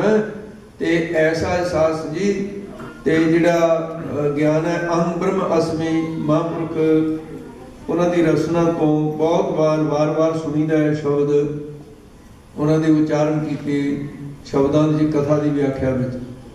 ਤੇ ਉਹ ਕਹਿੰਦੇ ਵੀ ਕੁਝ ਇਹੋ ਜਿਹੇ ਯੋਗੀ ਵੀ ਹੈ, ਅੰਗ ਬ੍ਰਹਮ ਅਸਮੀ ਨਿਸੰਗ ਭੋ ਲక్ష్ਮੀ, ਅੰਗ ਬ੍ਰਹਮ ਅਕਰੇ ਨਿਸੰਗ ਖਾ ਬਕਰੇ ਅਕੇ, ਨਾਲੇ ਸਭ ਕੁਝ ਖਾਈ ਪੀ ਵੀ ਜਾਣਾ, ਨਾ ਕਿ ਅੰਗ ਬ੍ਰਹਮ ਅਸਮੀ, ਅਸੀਂ ਤਾਂ ਬ੍ਰਹਮੀ ਹਾਂ। ਤੇ ਇਸ ਤਰ੍ਹਾਂ ਦੇ ਬ੍ਰਹਮ ਕਹਿਣ ਦੇ ਨਾਲ ਸਾਸੀ ਬ੍ਰਹਮ ਨਹੀਂ ਹੋ ਜਾਂਦਾ। ਉਹ ਵਿਦਾਂਤੀਆਂ ਦੇ ਮਤ 'ਚ ਆਉਂਦਾ ਨਾ, ਆਪ ਜੀ ਅੱਗੇ ਵੀ ਹੈ ਸੁਣਾਈ ਆ। ਉਹ ਵਿਦਾਂਤ ਪੜ੍ਹਨ ਲੱਗ ਗਿਆ ਇੱਕ ਭਾਈ। ਹੁਣ ਵਿਦਾਂਤ ਦੇ ਵਿੱਚ ਇੱਕੋ ਹੀ ਗੱਲ ਵਾਰ-ਵਾਰ ਪਕਾਈ ਜਾਂਦੀ ਵੀ ਸਭ ਬ੍ਰਹਮ ਹੈ, ਦੂਜੀ ਗੱਲ ਕੋਈ ਹੈ ਹੀ ਨਹੀਂ। ਉਹ ਪਕਾ ਲਿਆ ਉਹਨੇ, ब्रह्म है, कीड़ी में भी ब्रह्म है, हाथी में भी ब्रह्म है, स्त्री में भी ब्रह्म पका ली उन्हें। है जे कच्चा सी बंदा, अंदर तो बिरती तो नहीं, ऊपर ते लग गया कहण लग गए से। उधरों एक हाथी बेकाबू हो गया, वो हथवान ने रौला पाता, कहता वो परे हो जा परे, कहता किते परे होने की लोड़ नहीं, ब्रह्म ही है, ब्रह्म ही है। आया हाथी ने सुंड दे विच लपेट के मारिया पटका के, ते हड्डियां पटनियां जरा सटां सुटां लगियां, इन्हां से चलो हड्ड टुट ना गए। ते इन्हें नूं हाथी उन्हें काबू कर लिया। जाके विधान के आचार्य नूं कहंदा, गुरदेव भी ये बड़ी माड़ी गल हो गई भी मैं ब्रह्म ही कहा सी, कहंदा ब्रह्म ने हड्ड तोड़ते मेरे। तां वो हथवान कहंदा हाथी च तां ब्रह्म देख लिया, मेरे च नहीं देखिया, मैं रौला पा रहा सी परे हो जा, मैं नहीं ब्रह्म है। जे देखना सारे च देख, मेरे अख भी लगदा तेरे हड्ड ना टुटदे अगे। ते इस तरह का जिहड़ा साहस जी उवें गल्लां करी जाने भी मैं ब्रह्म तूं ब्रह्म, ऐ जे हैगे वेदांती बहुत। विषय भोगण तो नहीं हटना, बेकार भोगण जेड़ा ते ये भी कहंदा असीं ब्रह्म है जी, निर्लेप है। ये पखंड है तेरा, कोई इस तरह की ब्रह्म नहीं। गल्लां सुन के सुन गल्लां आकाश की कीटा आई रीस वाली गल है, होर कुछ भी नहीं। जो ब्रह्म ज्ञान हुंदा है, संत बाबा अजीत सिंह जी नसलपुर वाले जिंदगी एक बार ऐसा, एक बार सिर्फ ते महापुरख हल बाउंदे सी, क्योंकि खेती करते रहे सारी उम्र। पशुओं को पट्ठे बुढ़ापे च भी पाउंदे देखे मैं, सास जी 4-5 साल संगत की है उन्होंने। बड़े बड़े महापुरुष संत बाबा आदर सिंह मस्तवाने वाले महापुरुष वर्गे इहो जिहियां हस्तियां उन्होंने दीदार करन आउंदियां सी। सिंह साहब भाई रणधीर सिंह खंड कीर्तनी जथे दे बानी दा पता नहीं किन्नी वार उन्होंने दीदार करन गए चले गए। वो एक बहुत बड़ी हस्ती सी। पिंडरां वाली संप्रदाय दे सारे बड़े छोटे महापुरुष, बाबा ज्वाला सिंह हरको वालिए, सारे महापुरुष उत्थे चल के जांदे सन। ते एक दिन किते हल वाहुंदे दी समाधि लगी सास गरीक मरुद हल वाहुंदे, उधर समाधि लगी।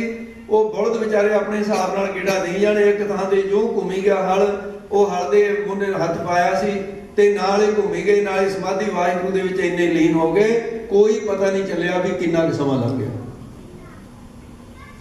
ਉਹ ਕਈ ਵਾਰੀ ਡਰਾਈਵਰ ਨੂੰ ਨੀਂਦ ਆ ਜਾਂਦੀ ਹੈ, ਟਰੱਕ ਤਾਂ ਵੀ ਕਹਿੰਦੇ ਜੀ ਬੜੀ ਕਈ ਮੀਲ ਅੱਗੇ ਸਿੱਧਾ ਹੀ ਚੱਲਿਆ ਗਿਆ ਟਰੱਕ। ਤੇ ਸਮਾਧੀ ਪ੍ਰਮਾਤਮਾ ਆਪਣੇ ਪਿਆਰਿਆਂ ਦੀ ਪੱਤ ਰੱਖਦਾ ਹੈ। ਇੰਨੇ ਨੂੰ ਕੜਾਵੇਂ ਵਾਲੇ ਮਹਾਂਪੁਰਸ਼ ਆ ਗਏ, ਬਹੁਤ ਵੱਡੇ ਤਪੀਸਰ ਸੀ ਉਹ ਵੀ। ਉਹਨਾਂ ਨੇ ਸਾਰੀ ਜ਼ਿੰਦਗੀ ਆਪਣੇ ਸੇਵਕਾਂ ਨੂੰ ਨਾਂ ਨਹੀਂ ਦੱਸਿਆ ਮੇਰਾ ਨਾਮ ਕੀ ਹੈ, ਹੁਣ ਵੀ ਉਹਨੂੰ ਕੜਾਵੇਂ ਵਾਲੇ ਕਹਿੰਦੇ ਆ। ਤੇ ਬਹੁਤ ਦੁਨੀਆ ਇਕੱਠੀ ਹੁੰਦੀ ਆ ਉਹਨਾਂ ਦੇ ਬਰਸੀ ਤੇ, ਦਾਸ ਵੀ ਜਾਂਦਾ ਸਾਲ। ਤੇ ਉਹ ਕੜਾਵੇਂ ਵਾਲੇ ਸੰਤ ਆ ਗਏ, ਉਹਨਾਂ ਨੇ ਸੰਤਾਂ ਨੇ ਮੂਹਰੇ ਹੋ ਕੇ ਬਲਦ ਰੋਕ ਲਏ, ਬਲਦਾਂ ਦੇ ਮੂੰਹ ਤੇ ਝੱਗ ਜਾਵੇ ਤੇ ਰੋਕ ਕੇ ਜਦ ਬਲਦ ਰੁਕ ਗਏ, ਕੋਲ ਆ ਕੇ ਹੱਥ ਜੋੜ ਕੇ ਕਹਿੰਦੇ ਵਾਹ ਵਾਹ ਵਾਹ ਵਾਹ ਵਾਹ ਵਾਹ ਸੰਤ ਜੀ, ਬਹੁਤ ਕਿਰਪਾ ਕੀਤੀ ਤੁਸੀਂ, ਇਹ ਗਊ ਦੇ ਜਾਇਆਂ ਤੇ ਕਿਰਪਾ ਕਰਤੀ ਤੁਸੀਂ। ਕਹਿੰਦੇ ਮੈਨੂੰ ਤਾਂ ਪਤਾ ਹੀ ਨਹੀਂ ਚੱਲਿਆ, ਪਤਾ ਨਹੀਂ ਕਿੰਨੀ ਕੁ ਦੇਰ ਹੋਰ ਹਲ ਵਾਹੀ ਜਾਣਾ ਸੀ। ਕਹਿੰਦੇ ਮੈਨੂੰ ਪਤਾ ਨਹੀਂ, ਬਿਰਤੀ ਚੌਥੇ ਪਾਸੇ ਚਲੀ ਗਈ। ਇਹਨੂੰ ਤਾਂ ਕਹਿੰਦੇ ਅਹਿਸਾਸ ਜੀ, ਐਵੇਂ ਨਕਲਾਂ ਕਰੀ ਜਾਵੇ ਕੋਈ, ਉਹ ਕੋਈ ਬਾਤ ਬਣਦੀ ਹੈ। ਬਲਦਾਂ ਦੇ ਹੱਥ ਫੇਰਿਆ, ਉਹਨਾਂ ਨੂੰ ਪਾਣਾ ਪਿਆਇਆ, ਹੋਰ ਕਰਿਆ, ਤੇ ਕਹਿੰਦੇ ਭਾਈ ਗਊ ਦੇ ਜਾਇਆਂ ਦਾ ਭਲਾ ਕਰ ਲਿਆ ਤੈਂ ਆ ਕੇ ਸੰਤ ਜੀ। ਸੋ ਇਸ ਤਰ੍ਹਾਂ ਹੈ ਜਿਨ੍ਹਾਂ ਦੀ ਬਿਰਤੀ ਟਿਕਾ ਵਿੱਚ ਆ ਜਾਏ। ਹਾਂਜੀ, ਇੱਥੇ ਦੱਸਦੇ ਹਨ ਏਕ ਆਤਮਾ ਪੂਰਨ ਜਨ ਹੈ। ਉਹ ਫਿਰ ਇੱਕ ਆਤਮਾ ਨੂੰ ਪਰਿਪੂਰਨ ਜਾਣ ਲਿਆ, ਫਿਰ ਆਤਮਦਰਸ਼ੀ ਬਣੇ। ਪੂਰਨ ਦੇਖਿਓ ਆਤਮਾ ਦੁਆਇਤੈ ਸਰਬ ਨਿਵਾਰ, ਭਏ ਸ਼ਾਂਤ ਮਨ ਸੰਤ ਜਿਹੇ ਤੇ ਪਦ ਨਮੋ ਹਮਾਰ। ਉਹਨਾਂ ਨੂੰ ਨਮਸਕਾਰ ਹੈ ਸਿਆਂ ਨੂੰ। ਨਿਜ ਸਰੂਪ ਲਖ ਬੰਧਨ ਹਨ ਹੈ। ਉਹ ਆਪਣੇ ਨਿਜ ਸਰੂਪ ਨੂੰ ਜਾਣ ਕੇ ਬੰਧਨਾਂ ਨੂੰ ਨਾਸ ਕਰ ਦਿੰਦੇ ਨੇ, ਕਾਮ ਕ੍ਰੋਧ ਆਦਿ ਨੂੰ। ਇਮ ਸਤਿਗੁਨਾਮ ਆਸਰਾ ਚਾਰੇ। ਇਹੋ ਸਤਨਾਮ ਦੇ ਆਸਰੇ ਚਾਰੇ ਸਾਧਨ ਜਿਹੜੇ ਤੁਹਾਨੂੰ ਦੱਸੇ ਹੈ, ਜਿਹਦੇ ਚ ਯੋਗ ਹੈ, ਵੈਰਾਗ ਹੈ, ਭਗਤੀ ਹੈ, ਗਿਆਨ ਹੈ। ਇਹ ਚਾਰੇ ਦਰਵਾਜ਼ੇ ਪ੍ਰਾਪਤ ਹੋ ਜਾਂਦੇ ਨੇ ਜਿਹੜਾ ਵਾਹਿਗੁਰੂ ਦਾ ਸਿਮਰਨ ਕਰਦਾ ਹੈ। ਸਿਮਰਤ ਪ੍ਰਾਪਤ ਹੋਤ ਸਾਰੇ। ਸਿਮਰਨ ਕਰਨ ਬਲਕਿ ਇਹ ਸਾਰੇ ਪ੍ਰਾਪਤ ਹੋ ਜਾਂਦੇ ਨੇ। ਨਾਤੇ ਬਾਚੈ ਇਨ ਚਾਰਨ। ਤੇ ਇਸ ਕਰਕੇ ਇਹਨਾਂ ਚਾਰਾਂ ਨੂੰ ਭਾਈ ਇਸ ਪ੍ਰਕਾਰ ਵਾਚੇ, ਨਾਮ ਨਿਰੰਤਰ ਕਰਹਿ ਸੰਭਾਰਨ। ਤੇ ਇਸ ਕਰਤੇ ਯਾਨ ਤੇ ਇਹ ਵੰਸ਼ ਹੈ, ਇੱਛਾ ਇਹਨਾਂ ਦੀ ਰੱਖੇ ਇਨ ਚਾਰਨ, ਇਹਨਾਂ ਚਾਰਾਂ ਦੀ, ਤਾਂ ਨਾਮ ਨਿਰੰਤਰ ਕਰੇ ਸੰਭਾਰਨ। ਜਿਹਨੇ ਇਹ ਚਾਰੇ ਦਰਵਾਜ਼ੇ ਚਾਹੀਦੇ ਨੇ, ਜਿਹਨੂੰ ਬ੍ਰਹਮ ਗਿਆਨ ਚਾਹੀਦਾ, ਕਹਿੰਦੇ ਫਿਰ ਉਹ ਸਿਮਰਨ ਕਰੇ। ਜਿਹੜਾ ਸਿਮਰਨ ਕਰਦਿਆਂ ਗਿਆਨ ਪੈਦਾ ਹੋਊਗਾ ਉਹ ਹੈ ਗਿਆਨ ਕਲਿਆਣਕਾਰੀ। ਜਿਹੜਾ ਸੁਣ ਸੁਣ ਕੇ ਸਾਧ ਸੰਗੀ, ਇਹ ਤਾਂ ਇੱਕ ਤਕਨੀਕ ਗੱਲਾਂ ਕਰਨੀਆਂ ਆ ਗਈਆਂ। ਤੇ ਇੱਕ ਤਾਂ ਹੈ ਆਪਣੇ ਹੱਥੀਂ ਗੁੜ ਤਿਆਰ ਕਰਨਾ ਤੇ ਮੂੰਹ ਵਿੱਚ ਗੁੜ ਦਾ ਆ ਜਾਣਾ, ਉਹ ਤਾਂ ਸਵਾਦ ਵੀ ਆਊਗਾ ਗੁੜ ਦਾ। ਇੱਕ ਹੈ ਗੁੜ ਦੀਆਂ ਗੱਲਾਂ ਕਰਨੀਆਂ, ਚਲੋ ਚੰਗੀਆਂ ਹੋਣਗੀਆਂ ਵੀ ਗੁੜ ਬਣਾਉਣ ਦੀ ਇੱਛਾ ਪੈਦਾ ਤਾਂ ਹੋਊਗੀ, ਪਰ ਇੱਕ ਹੈ ਗੱਲਾਂ ਵਾਲਾ ਗਿਆਨ, ਇੱਕ ਹੈ ਨਿਸ਼ਚੇ ਦਾ ਗਿਆਨ। ਇਹਦਾ ਅੰਤਰ ਹੈ। ਇਸ ਕਰਕੇ ਸਿਮਰਨ ਕਰਨ ਲੱਗਿਆ ਜਿਹੜਾ ਗਿਆਨ ਹੋਏਗਾ ਉਹ ਕਲਿਆਣਕਾਰੀ ਹੈ। ਜਿਹੜਾ ਐਵੇਂ ਗੱਲਾਂ ਦਾ ਗਿਆਨ ਹੈ ਭਾਈ, ਇਹਦੇ ਨਾਲ ਢਿੱਡ ਨਹੀਂ ਭਰਨ ਲੱਗਿਆ। ਜਿਵੇਂ ਖੰਡ ਖੰਡ ਕਹੇ ਤੇ ਮੂੰਹ ਮਿੱਠਾ ਨਹੀਂ ਨਾ ਹੁੰਦਾ, ਦੀਵਾ ਦੀਵਾ ਕਹੇ ਤੇ ਅੰਧੇਰਾ ਨਹੀਂ ਜਾਂਦਾ। ਗਿਆਨ ਦੀਆਂ ਗੱਲਾਂ ਕਰਨ ਨਾਲ ਗਿਆਨ ਨਹੀਂ ਹੋਣ ਲੱਗਿਆ। ਗਿਆਨ ਨਾ ਗੱਲੀ ਝੂਠੀ ਹੈ, ਕਥਨਾ ਕਰੜਾ ਸਾਰ। ਸਿਮਰਨ ਕਰਕੇ ਜਿਹੜਾ ਗਿਆਨ ਹੋਏਗਾ ਉਹੀ ਗਿਆਨ ਲਾਭਦਾਇਕ ਹੈ। ਧਰਮਸਾਲ ਕੈ ਸਤਿਗੁਰ ਦੁਆਰੇ। ਤੇ ਬਹੁਤ ਬੜਮੁੱਲੀ ਗੱਲ ਆਈ ਹੈ ਕਥਾ ਵਿੱਚ, ਕਹਿੰਦੇ ਭਾਵੇਂ ਧਰਮਸਾਲ ਵਿੱਚ ਜਾਈਏ ਚਾਹੇ ਗੁਰੂ ਸ਼ਰਨ ਵਿੱਚ ਜਾਈਏ, ਦੋਨੇ ਥਾਂ ਦੋਨਾਂ ਦਾ ਸੰਬੰਧ ਹੈ। ਉਹ ਹੁਣ ਗੁਰਦੁਆਰਾ ਕਹਿੰਦੇ, ਉਹ ਧਰਮਸਾਲ ਕਹਿੰਦੇ ਸੀ। ਦੋਨਾਂ ਥਾਵਾਂ ਤੇ ਜਿਹੜੇ ਚੱਲ ਕੇ ਜਾਂਦੇ ਹਨ, ਜਗਤ ਰਹਿ ਫਲ ਪਗ ਪਗ ਭਾਰੇ। ਇੱਕ ਇੱਕ ਪੈਰ ਜਿਹੜਾ ਕਦਮ ਚੱਲਦੇ ਆ ਉਹਦੇ ਨਾਲ ਸੈਂਕੜੇ ਜੱਗਾਂ ਦਾ ਮਹਾਤਮ ਬਣਿਆ ਹੋਇਆ ਹੈ। ਸਤਸੰਗੀ ਨੂੰ ਇੰਨਾ ਮਹਾਤਮ ਹੈ। ਤੁਲਸੀ ਸੰਤਨ ਕੋ ਮਿਲਣੇ ਜਾਈਏ, ਤਜ ਮਾਇਆ ਅਭਿਮਾਨ, ਜਿਉ ਜਿਉ ਪਗ ਆਗੇ ਤਰੈ ਫਲ ਕੋਟਿਕ ਜਗ ਸਮਾਨ। ਕਈ ਕੋਟਿ ਜਗ ਫਲਾ ਸੁਣ ਗਾਵਨ ਹਾਰੇ ਨਾਮ। ਐਡਾ ਵੱਡਾ ਮਹਾਤਮ ਮਿਲਦਾ ਹੈ। ਸ਼ਬਦ ਸੁਣ ਹੈ ਤਜ ਅਹੰ ਮਨ ਨੀਵਾ। ਜਦੋਂ ਸ਼ਬਦ ਸੁਣੋ ਮਨ ਨੀਵਾ ਕਰਕੇ ਸੁਣੋ, ਅਹੰ ਭਾਵ ਨੂੰ ਤਿਆਗ ਕੇ ਸੁਣੋ। ਪ੍ਰਭ ਉਪਾਸਨਾ ਪ੍ਰਾਪਤ ਥੀਵਾ। ਪ੍ਰਭੂ ਦੀ ਉਪਾਸਨਾ ਪ੍ਰਾਪਤ ਹੋ ਜਾਏਗੀ। ਉਪਾਸਨਾ ਕਿਹਨੂੰ ਕਹਿੰਦੇ ਨੇ? ਸਾਧ ਜੀ ਪਦ ਵਾਰ ਆਉਣ ਵਾਲੇ। ਤੇ ਇਹ ਉਪਾਸਨ ਸ਼ਬਦ ਜਿਹੜਾ ਹੈ, ਉਪਾਸਨ ਉਹਦੇ ਚ ਉਪਾਸਨਾ ਸ਼ਬਦ ਹੈ, ਮਾਤਰਾ ਲੱਗ ਗਈ। ਉਪਾਸਨ ਇਹਨੂੰ ਦੋ ਹਿੱਸਿਆਂ 'ਚ ਕਰਦੇ, ਉਪ ਜਮਾ ਆਸਨ। ਉਪ ਦਾ ਅਰਥ ਹੈ ਸਮੀਪ, ਨੇੜੇ। ਆਸਨ ਦਾ ਅਰਥ ਹੈ ਸਥਿਤੀ। ਜਦੋਂ ਆਪਣੇ ਇਸ਼ਟ ਦੇ ਧਿਆਨ ਦੁਆਰਾ ਉਹਦੇ ਨੇੜੇ ਸਥਿਤੀ ਟਿਕਾ ਹੋ ਜਾਵੇ, ਧਿਆਨ ਕਿਸੇ ਹੋਰ ਪਾਸੇ ਜਾਵੇ ਨਾ, ਉਪ ਜਮਾ ਆਸਨ ਉਪਾਸਨ, ਉਹਨੂੰ ਉਪਾਸਨਾ ਕਹਿੰਦੇ। ਇਉਂ ਨਾਮ ਦੀ ਉਪਾਸਨਾ ਕਰਨੀ। ਪਾਛਲ ਰਾਤ ਉਤਨ ਇਸ਼ਨਾਨ। ਮਹਾਰਾਜ ਕਹਿੰਦੇ ਪਿਛਲੀ ਰਾਤ ਸੌਣਾ ਨਹੀਂ ਹੈ, ਪਿਛਲੀ ਰਾਤ ਭਾਈ ਜਾਗਣਾ ਹੈ, ਪਿਛਲ ਰਾਤੀ ਜਾਗਣਾ, ਨਾਮ ਨਾਲ ਇਸ਼ਨਾਨ ਦੜਾਏ, ਅੰਮ੍ਰਿਤ ਵੇਲਾ ਸਚਨੋ ਵਡਿਆਈ ਵਿਚਾਰ। ਇਹ ਸ਼ਾਤ ਕੀ ਤਪਸੋ ਮਹਾਨ। ਮਹਾਰਾਜ ਕਹਿੰਦੇ ਇਹ ਸਾਧ ਕੀ ਤਪ ਹੈ ਗੁਰਸਿੱਖਾ। ਉੱਥੇ ਲਿਆ ਕੇ ਮੁਕਾਈ ਗੱਲ ਜਿੱਥੋਂ ਸ਼ੁਰੂ ਕੀਤੀ ਸੀ। ਸਤਨਾਮ ਸਿਮਰਨ ਫਲ ਪਾਵੇ। ਸਤਨਾਮ ਦਾ ਸਿਮਰਨ ਕਰਕੇ ਫਲ ਪ੍ਰਾਪਤ ਹੋ ਜਾਂਦੇ ਨੇ।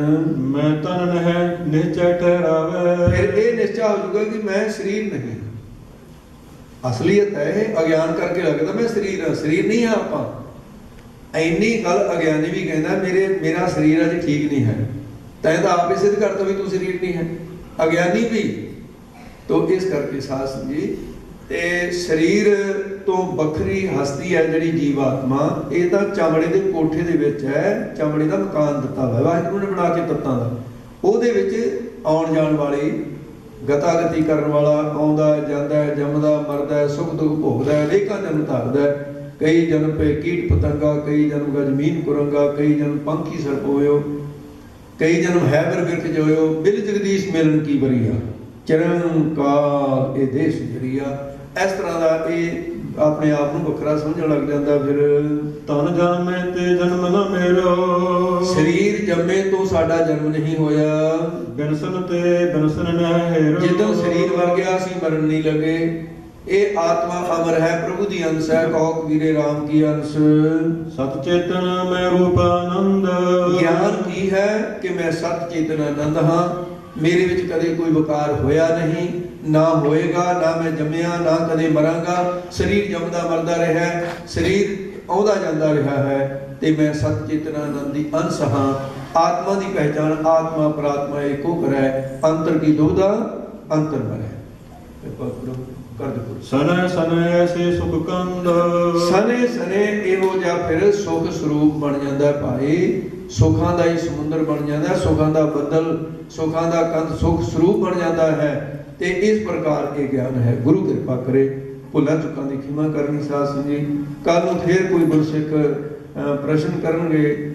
ਨਵਲਾ ਸਿੱਖ ਤੇ ਨਿਹਾਲਾ ਇਹ ਦੋਨੇ ਇਹ ਪਟਨੇ ਨਗਰ ਤੋਂ ਆਉਣਗੇ। ਸਾਧ ਸੰਗਤ ਪਟਨੇ ਨਗਰ ਤੋਂ ਆ ਕੇ ਜਿੱਥੇ ਕਲਗੀਧਰ ਪਾਤਸ਼ਾਹ ਦਾ ਅਵਤਰਨ ਹੋਇਆ, ਇਹਨਾਂ ਨੇ ਆ ਕੇ ਸਵਾਲ ਕਰਨੇ, ਉਹਨਾਂ ਦਾ ਉੱਤਰ ਦੇਣਗੇ। ਇਹ ਕੱਲ ਨੂੰ ਕਥਾ ਆਏਗੀ। ਆਓ ਹੁਣ ਇੱਥੇ ਸਮਾਪਤੀ ਹੈ ਜੀ। ਭੁੱਲਾਂ ਚੁੱਕਾਂ ਦੀ ਖਿਮਾ। ਸਤ ਚੇਤਨ ਮੈਂ ਰੂਪ ਆਨੰਦ। ਸਨੇ ਸਨੇ ਐਸੇ ਸੁਖ ਕੰਦ। हे गोविंद हे गोपाल हे दयाल लाल, प्राणनाथ अनाथ सके दीन दर्द निवार। हे समर्थ अगम पूरन मोहि मया धार, अंधकूप महाभयान नानक पार उतार। आई प्रभु शरणागति कृपा निध दयाल, एक अखर हर मन वस्त नानक होत निहाल। वाहिगुरु नाम जहाज है चढ़े सो तरे पार, जो श्रद्धा कर सेव दे गुर पाए उतारन हार। जो श्रद्धा कर सेव दे गुर पाए उतारन हार। वाहिगुरु जी का खालसा, वाहिगुरु जी की फतेह।